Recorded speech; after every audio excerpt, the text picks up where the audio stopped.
இப்போ ஈசிஆரும் ஓஎம்ஆரும் செம்ம connect. Stepstone secret plot near Kovalam ECR. Beach resort plot just 24 lakhsல. லான்ச்சிங் ஆஃபர்ல பிளாட் வாங்குங்க 5 lakhs ப்ராஃபிட்.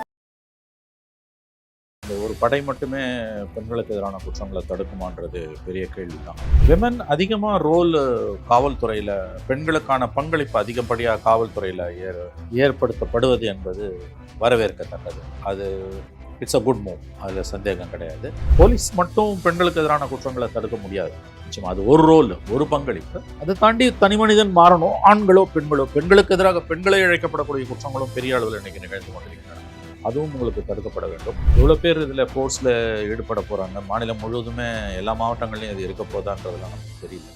தமிழ்நாடு காவல்துறையில் பெண்களுக்கான முக்கியத்துவத்தை கொடுப்பதில் கடந்த 50 ஆண்டுகளுக்கு மேலாக ஒரு முன்னோடி மாநிலமாக இருந்து கொண்டிருக்கிறது. பெண்களுக்கு எதிரான பிரச்சனைகள்ங்கிறது தமிழ்நாட்டில் அதிக அளவில் இருந்துட்டு இருக்கிறப்ப எந்த அளவிற்கான ஒரு பாதுகாப்பு மையமாக இது செயல்பட போகிறது அப்படிங்கிறது தான் ஒரு கேள்வியாக மாறி. திமுக அரசின் மீது கூட அந்த குற்றச்சாட்டு பெரிய அளவில் சொல்லப்பட்டது. அரசு ஆட்சியாளர்கள் மட்டுமே அதுக்கு காரணம் கிடையாது. தனி மனிதன் மாறணும், ஒட்டுமொத்த சமூகம் மாறணும். காவல்துறைக்குள்ளே இருக்கக்கூடிய பெண்களுக்கே பாதுகாப்பு கேள்விக்குறியாகி மேலதிகாரிகளால் அவர்கள் பாலியல் சித்திரவதைகளுக்கு ஆளாகுவது என்பது இன்றைக்கு தொடர்கதியாக இருக்கிறது. அது தடுக்கப்பட வேண்டும். 7 பேருக்கு மேல் பணியாற்றக்கூடிய எல்லா சிறு அலுவலகங்களில் கூட விசாகா கமிட்டி என்பது ஏற்படுத்தப்பட வேண்டும். அதாவது இது எதற்காகனா, ஒரு பெண் அந்த குறிப்பிட்ட நிறுவனத்தில் பாலியல் சீண்டலுக்கு ஆளானால் முதலில் அவள் அந்த விசாகா கமிட்டியில் தான் கம்ப்ளைண்ட் கொடுக்கணும். இப்போ இந்த பாலியல் குற்றங்களிலிருந்து பெண்களை பாதுகாப்பதற்கு உச்சநீதிமன்றத்தோட இந்த தீர்ப்பை தமிழ்நாடு முழுவதும் எல்லா இடங்களிலும் 7 பேருக்கு மேல் பணியாற்றக்கூடிய எல்லா அலுவலகங்களிலும், தனியார் மற்றும் அரசு அலுவலகங்களில் உடனடியாக விசாகா கமிட்டி ஃபார்ம் பண்றதுக்கு ஏற்படுத்துவதற்கு அரசு முன்முயற்சி எடுக்கணும். என்ன வேணும் ஸ்கூலுக்கு, எல்லாமே இங்க இருக்கு. Super Saravana Stores, Chennai, Madurai, Kovai.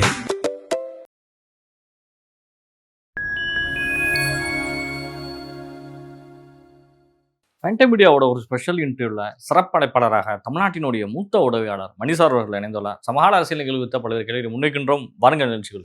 வணக்கம் சார். வணக்கம். சிங்கப்பெண் திட்டம் ஒரு நீண்ட எதிர்ப்பறி, ஒரு தொடர்ந்து தள்ளி போடப்பட்டு இருந்த ஒரு விஷயம் உண்டு. இன்று தமிழக முதலமைச்சர் அவர்களால் சிங்கப்பெண் பெண்களுடைய பாதுகாப்பு நலன் கருதி தேர்தல் வாக்குறுதியில் அளித்தது போல் தற்போது தொடங்கப்பட்டுள்ளது. முயற்சி நல்ல முயற்சி, நோக்கம் நல்ல நோக்கம். பட் இந்த ஒரு படை மட்டுமே பெண்களுக்கு எதிரான குற்றங்களை தடுக்குமான்றது பெரிய கேள்வி தான்.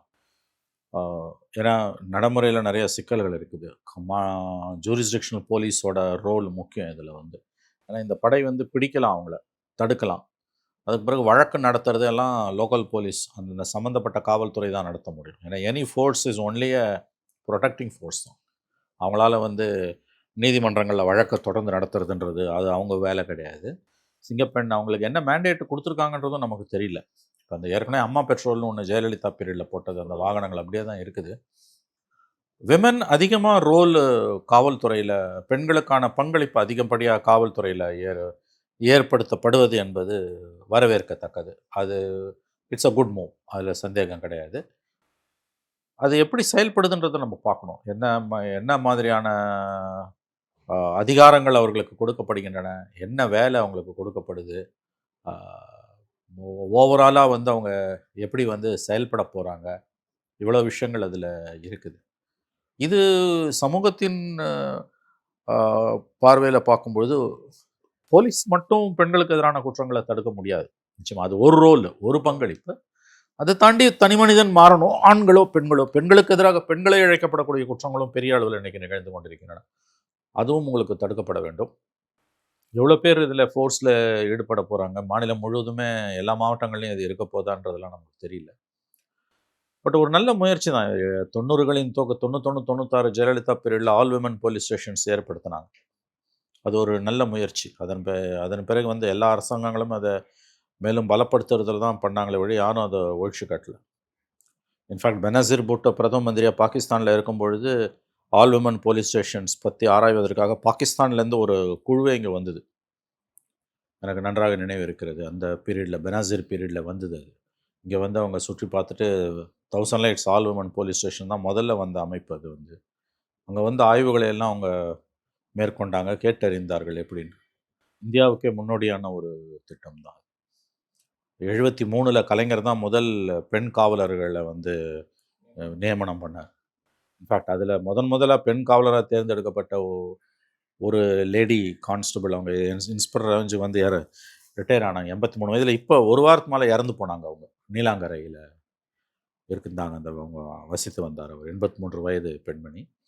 ஸோ அந்த over the period of time நான் ஏன் சொல்லணும்னா, தமிழ்நாடு வந்து காவல்துறையில் பெண்களுக்கான முக்கியத்துவத்தை கொடுப்பதில் வந்து கடந்த 50 ஆண்டுகளுக்கு மேலாக ஒரு முன்னோடி மாநிலமாக இருந்து கொண்டிருக்கிறது. கலைஞர் ஆரம்பித்து வச்சார் பெண் காவலர்கள். அதன் பிறகு ஜெயலலிதா பீரியடில் வந்து ஆல் விமன் போலீஸ் ஸ்டேஷன்ஸ்னு வந்தது. இன்ஃபேக்ட் ஜெயலலிதா பீரியடில் வந்து கமாண்டோ ஃபோர்ஸ்லையும் பெண்களை ஈடுபடுத்தக்கூடிய வேலைகள் கொண்டு வரப்பட்டது.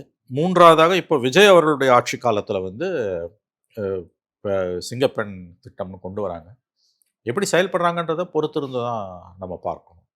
தொடர்ந்து சிங்கப்பெண் திட்டத்தை வைத்து விமர்சனங்கள் வந்து வைக்கப்பட்டது. விஜய் அவர்கள் வந்து அப்போ கொண்டு வந்து திமுக வந்துட்டு ஒரு கடுமையான பிரச்சாரங்களை வந்து தொடர்ந்து எடுத்துட்டு இருந்தாங்க. ஒருத்தர் விடாமல் எல்லாருமே எல்லா இடங்களையும் பேசிட்டு வந்தது தான். சட்டம் ஒழுங்கை பற்றி பேசுகிறீங்க, நீங்களே வந்துட்டு பெண்களுக்கான ஒரு போலீஸ் இதை கொண்டு வரேன்னு சொல்லிட்டு நீங்களும் அதை செய்யலை, எல்லாத்துக்கும் திமுக தான் காரணம் சொல்லிட்டு அப்போ நீங்கள் என்ன பண்ணுறீங்கிற குற்றச்சாட்டை வச்சாங்க. பெண்களுக்கு எதிரான பிரச்சனைகள்ங்கிறது தமிழ்நாட்டில் அதிக அளவுலேயே இருந்துட்டு இருக்கிறப்ப எந்த அளவிற்கான ஒரு பாதுகாப்பு மையமாக இது செயல்பட போகிறது அப்படிங்கிறது தான் ஒரு கேள்வியாக மாறுகிறது. ஆமாம், இது நீங்கள் பார்த்தீங்கன்னா இப்போ ஒரு முறை திட்டமிடப்பட்டு அந்த விழா ரத்து செய்யப்பட்டது. ரத்து செய்யப்பட்டதற்கான காரணம் சொல்லப்படலை. இப்போ இன்றைக்கு தொடங்கி வைக்க இருக்கிறார் இன்னும் சிறிது நேரத்தில். இது முதலமைச்சராக பொறுப்பேற்ற பிறகு விஜய் கலந்து கொள்ளுகிற முதல் அரசு நிகழ்ச்சி. போலீஸ் ஃபங்க்ஷன் தான் ஃபஸ்ட்டு நிகழ்ச்சியாக இருக்குது அவருக்கு. பெண்களுக்கு எதிரான குற்றங்கள்னு மாறி மாறி குறை சொல்கிறதில் விட்டுட்டு திமுக அரசின் மீது கூட அந்த குற்றச்சாட்டு பெரிய அளவில் சொல்லப்பட்டது. அரசு ஆட்சியாளர்கள் மட்டுமே அதுக்கு காரணம் கிடையாது. தனி மனிதன் மாறணும், ஒட்டுமொத்த சமூகம் மாறணும். காவல்துறைக்கு உள்ளேயே பெண்களுக்கான பாதுகாப்பு பெரிய கேள்விக்குறியாக இருக்குது. ஏன்னா வந்து காவல்துறை மேலதிகாரிகள் மீது காவல்துறையில் பணியாற்றக்கூடிய ஐபிஎஸ் அதிகாரிகள் பாலியல் குற்றச்சாட்டுகள் சொன்ன சம்பவங்கள், அதில் ஒருவர் தண்டிக்கப்பட்டு ஓய்வு பெற்றும் போயிட்டார். சிறப்பு இயக்குனர் ஸ்பெஷல் டைரக்டராக இருந்த ஒருவர் காவல்துறையில் வந்து அவருக்கு கீழ் பணியாற்றிய ஒரு பெண் எஸ்பி, காவல்துறையில் சூப்பரண்ட் ஆஃப் போலீஸ் ரேங்கில் இருந்த ஒரு ஐபிஎஸ் ஆஃபீஸர், அந்த சிறப்பு ஸ்பெஷல் டிஜிக்கு எதிராக எடப்பாடி பீரியடில் ஒரு குற்றச்சாட்டு சுமத்தி அதன் பிறகு விசாரணை நடந்து நீதிமன்றத்தால் அவர் தண்டிக்கப்பட்டார். அவரோட சேர்ந்து ஒரு எஸ்பியும் தண்டிக்கப்பட்டார். அந்த டிஜி வந்து ரிட்டையர் ஆகியும் போயிட்டார். இப்போ இன்னொரு ஐஜி மேலே வந்து இன்னொரு பெண் எஸ்பி வந்து கொடுத்த கம்ப்ளைண்ட் காரணமாக அந்த ஐஜி ஏடிஜிபியாக வர முடியாமல் அவர் சிபிசிஐடி விசாரணை பெண்டிங்கில் இருந்து அவரும் ரிட்டையர் ஆகி போயிட்டார், ஓய்வு பெற்றுட்டு போயிட்டார். தமிழ்நாட்டில் பெண்கள் பாதுகாப்பை உறுதிப்படுத்துவதற்கு பாலியல் குற்றங்களிலிருந்து, குறிப்பாக பாலியல் சீண்டல்களிலிருந்து பெண்களை காப்பாற்றுவதற்காக இந்த படை சிங்கப்பெண் அதிரடிப்படை உருவாக்கப்படுகிறது. நல்ல முயற்சி, வரவேற்கிறோம். ஆனால் காவல்துறைக்குள்ளே இருக்கக்கூடிய பெண்களுக்கே பாதுகாப்பு வந்து கேள்விக்குறியாகி மேலதிகாரிகளால் அவர்கள் பாலியல் சித்திரவதைகளுக்கு ஆளாகுவது என்பது வந்து இன்றைக்கு தொடர்கதியாக இருக்கிறது. அது தடுக்கப்பட வேண்டும். ஒன்று. இரண்டாவது, நீங்கள் பார்த்தீங்கன்னா வந்து உச்சநீதிமன்றத்தின் தீர்ப்பின்படி விசாகா கமிட்டி என்பது வந்து எல்லா அரசு அலுவலகங்கள், எல்லா தனியார் நிறுவனங்கள், 7 பேருக்கு மேல் பணியாற்றக்கூடிய எல்லா சிறு அலுவலகங்களில் கூட வந்து அந்த விசாகா கமிட்டி என்பது ஏற்படுத்தப்பட வேண்டும். அந்த நிறுவனத்துக்குள்ளே இருக்கக்கூடிய சிலர், அப்புறம் நிறுவனத்துக்கு வெளியிலேருந்து வழக்கறிஞர்கள், சமூக செயற்பாட்டாளர்கள் என்று ஒரு குழு அங்கே விசாகா கமிட்டி என்று ஒன்று கண்டிப்பாக ஏற்படுத்தப்படும். அதாவது இது எதற்காகனா, ஒரு பெண் அந்த குறிப்பிட்ட நிறுவனத்தில் பாலியல் சீண்டலுக்கு ஆளானால் முதலில் அவள் அந்த விசாகா கமிட்டியில் தான் கம்ப்ளைண்ட் கொடுக்கணும். அந்த கமிட்டி அதை விசாரித்து அந்த புகாரில் உண்மைத்தன்மை இருக்கும் பட்சத்தில் சம்பந்தப்பட்ட நபருக்கு எதிராக கிரிமினல் நடவடிக்கை மேற்கொள்வதா இல்லையா என்பதை முடிவு செய்யும். கிரிமினல் நடவடிக்கை வேண்டும் என்றால் காவல்துறைக்கு அந்த பெண்ணுடைய புகார் ஃபார்வர்டு பண்ணப்படும். வேண்டாம், கிரிமினல் நடவடிக்கை வேண்டாம்னா உள்ளேயே அந்த நிறுவனத்துக்குள்ளேயே அவர் மீது சஸ்பென்ஷன் உள்ளிட்ட ஒழுங்கு நடவடிக்கைகள், இல்லைன்னா பணியிலிருந்து அவர் டிஸ்மிஸ் செய்யப்படுவது தொடரும்.